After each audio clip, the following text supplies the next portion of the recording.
To கமலமுதம். எல்லாருக்கும் வணக்கம். கல்யாணம் முடிஞ்ச கையோட புது ஜோடிகளுக்கு இருக்கிற முதல் ஆசை அந்த ஏழுமலையானை போய் தரிசனம் பண்ணணும் அப்படிங்கிறது தாங்க. ஆனா பெரியவங்க என்ன சொல்றாங்க தெரியுமா? திருப்பதி போனாலும் திருத்தணிக்கு போயிட்டு வரணும் அப்படின்னு சொல்லுவாங்க. அது ஏன்? வெறும் பேச்சு வழக்கா இல்ல இதுக்கு பின்னாடி ஏதோ ஒரு ரகசியம் இருக்கா?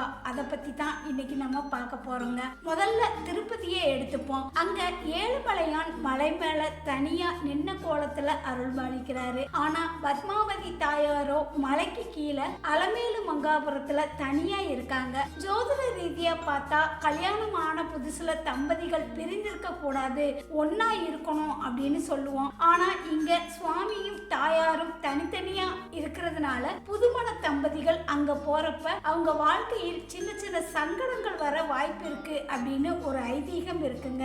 அப்போ இதுக்கு என்னதான் தீர்வு? அங்கதான் வர்றாரு நம்ம தமிழ் கடவுள் முருகன்ங்க. திருப்பதி போனாலும் சரி இல்ல திருப்பதியிலேயே கல்யாணம் பண்ணிக்கிட்டாலும் சரி, நீங்க நேர வர வேண்டிய இடம் திருத்தணிங்க.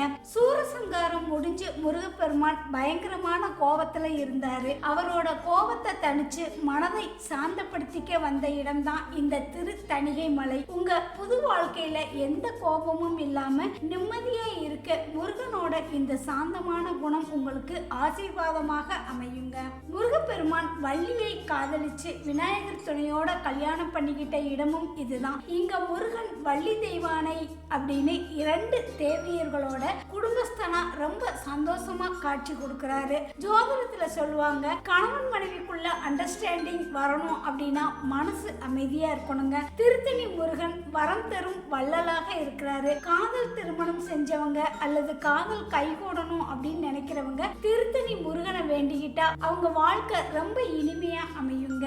அறுபடை வீடுகள்ல திருத்தணி ஒரு அனுகிரக தலம். அதனால புதுசா கல்யாணம் ஆனவங்க உங்க வாழ்க்கையில எந்த பிரிவும் இல்லாம சந்தோஷமா வாழணும்னு நினைச்சா கண்டிப்பா திருத்தணி முருகனை தரிசனம் பண்ணுங்க.